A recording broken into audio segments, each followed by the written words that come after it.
In the scorching heat of Fort Bragg, North Carolina, summer 2025, the 82nd Airborne Division buzzed with activity. New recruits from basic training arrived daily, wide-eyed and eager to prove themselves in one of the Army's most elite units. Among them was Private First Class Malik Thompson, a 22-year-old black man from Detroit, Michigan.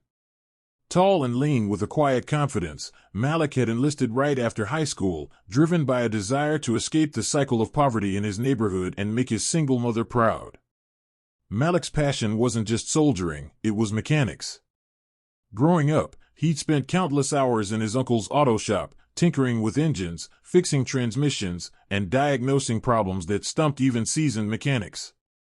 Cars, trucks, anything with an engine, he could make it purr. His uncle always said, "Boy, you got magic hands. Engines talk to you." Malik dreamed of becoming a wheeled vehicle mechanic in the Army, specializing in the iconic Humvees that carried troops into battle. But proving himself wasn't easy. The motor pool at Fort Bragg was a tough environment, dominated by veterans who hazed newbies relentlessly.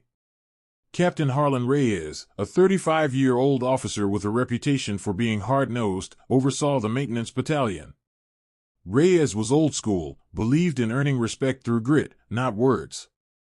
He had a particular disdain for recruits who he thought talked big but delivered little. One sweltering afternoon in July, the motor pool was in chaos. A critical Humvee from Bravo Company had broken down during a training exercise, engine seized, transmission issues, electrical faults piling up. It was supposed to lead a convoy the next day, but the shop's best mechanics had spent hours on it and declared it a lost cause. "This thing's cursed," one sergeant grumbled. "Needs parts we don't have till next week." A group of soldiers gathered around the battered olive-drab Humvee, tools scattered everywhere. Captain Reyes arrived, wiping sweat from his brow. "What's the holdup?" "We need this bird rolling." Sergeant Wilkins shrugged. "Dead in the water, sir. Multiple failures. Ain't fixing itself." Reyes scanned the crowd, his eyes landing on Malik, who had just been assigned to the pool that week. Malik stood quietly observing, hands in his pockets, mentally noting the symptoms the others described. "Thompson. New guy." Reyes barked. "You been standing there like a statue. Think you know better than my vets?" Malik straightened. "No, sir." Reyes laughed mockingly, turning to the group. "Bet you can't fix this Humvee, rookie. Hell, bet you couldn't diagnose it with a manual and a flashlight." The soldiers chuckled, the hazing beginning. Malik remained calm. "Permission to try, sir?" The laughter grew louder. "Go ahead, kid," Reyes said, crossing his arms. "But to make it interesting, fix it blindfolded. Prove it's not luck." The base went silent. Blindfolded? That was insane. Engines required sight, wires, bolts, fluids. But then Reyes added with a grin, "And if you do, well, I'll make sure you're on every priority repair from now on." Malik nodded. "Yes, sir." A blindfold was produced, a clean rag from the shop. Malik tied it over his eyes, the world going dark. The soldiers murmured in disbelief. He approached the Humvee by memory, hands outstretched. First, he popped the hood, fingers tracing the engine block. He listened, tapped components, felt for heat signatures, smelled for burnt wiring. "Starter's fine," he muttered. "But alternator belt's loose, no, shredded."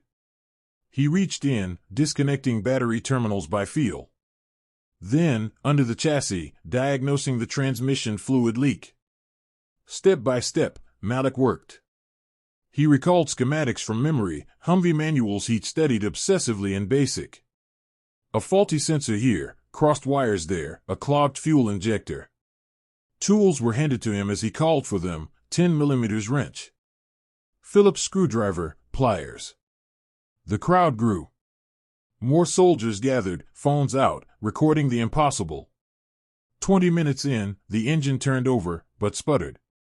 "Almost," Malik said calmly. He adjusted the timing chain by ear, cleaned contacts with a rag. Finally, he called, "Clear." Someone turned the key. The Humvee roared to life, engine smooth as new. Malik removed the blindfold, blinking in the light. The base erupted. Cheers, applause, whoops. Captain Reyes stood stunned, mouth agape. Then, he broke into a genuine smile, the first many had seen. Holy hell, Thompson. That was outstanding. He extended his hand. Welcome to the team, for real. Word spread like wildfire. Malik's feat became legend. The video went viral on base networks, dubbed the Blindfold Miracle. But the story didn't end there. Malik's skills saved lives. Months later, during a deployment simulation, his quick fixes kept vehicles operational under pressure. Reyes became his mentor, recommending him for advanced training. Malik rose quickly, specialist, then sergeant. Back home, his mother cried watching the video. "That's my boy," she said. Malik stayed humble. "Engines don't care about color or rank," he'd say. "They just need someone who listens." By 2025's end, Malik led the motor pool, training new recruits. And Captain Reyes? He never hazed without remembering that day, the day a rookie shocked the entire base. The Humvee?